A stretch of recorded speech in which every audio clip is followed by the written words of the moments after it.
ఈ రోజుల్లో యవనస్తులు వివాహ ఎంపికలు ఈరోజు మనం చేయవసరలా, మనం చూడవసరలా, అన్నీ వాళ్ళే సెలెక్ట్ చేసేసుకుంటున్నారు. అవునా కదా?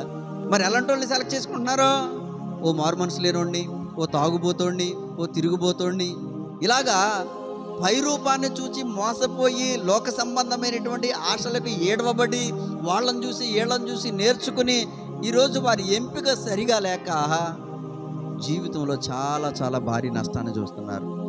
వారి కోరికలు, వాళ్ళ ఆలోచనలు అన్నీ కూడా ఓ సంవత్సరమో, ఒక 6 నెలలు గడిచిన తర్వాత అన్నీ అయిపోతున్నాయి.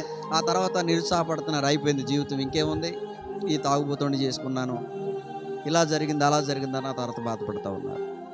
ఈరోజు ఆలోచన చేయాలి. ఓ క్రైస్తవ బిడ్డలందరూ కూడా దేవుని వాక్యాన్ని ఎరిగినటువంటి ప్రతి బిడ్డ, యవన బిడ్డలు ఏం చేయాలో తెలుసా? వివాహ ఎంపిక అనేది చాలా బాగా సెలెక్ట్ చేసుకోవాలి. క్రైస్తవ బిడ్డల వివాహ ఎంపిక ఎలా ఉండాలో తెలుసా?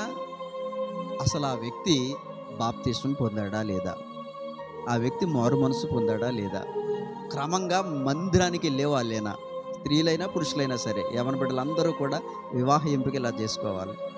ప్రార్థించేటువంటి అనుభవం ఉందా లేదా, ఇలా ముందే తమ వివాహ ఎంపికను సరైన రీతిలో సెలెక్ట్ చేసుకుంటే జీవితం అందంగాను ఆనందదాయకంగాను ఉంటుంది. హల్లెలూయా. యెహోషబ అనేటువంటి ఈ యవన బిడ్డ, ఈ స్త్రీ ఆలోచన చేస్తే కనుక వివాహ ఎంపిక ఎంత బాగా సెలెక్ట్ చేసుకుందో. రాజవంశములో ఉందండి. కోరుకుంటే మరొక రాజకుమారులు స్వయంవరానికి క్యూ కడతారండి, కానీ ఒక యాజకుడిని సెలెక్ట్ చేసుకుంది.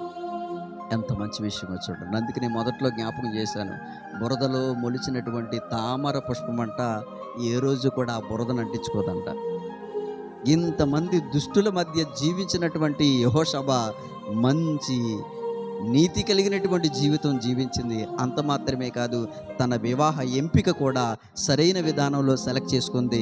ఇంకా చెప్పాలి అనంటే దేవుని యందు భక్తి కలిగిన వాడును, దేవుని యందు నీతి కలిగినటువంటి వాడును, ఇంకా చెప్పాలి అనంటే దేవుని పరిచర్యలో ఉన్నటువంటి వాడును నైనా తనకి భర్తగా సెలెక్ట్ చేసుకున్నట్లుగా ఇక్కడ మనం చూస్తూ ఉన్నాం.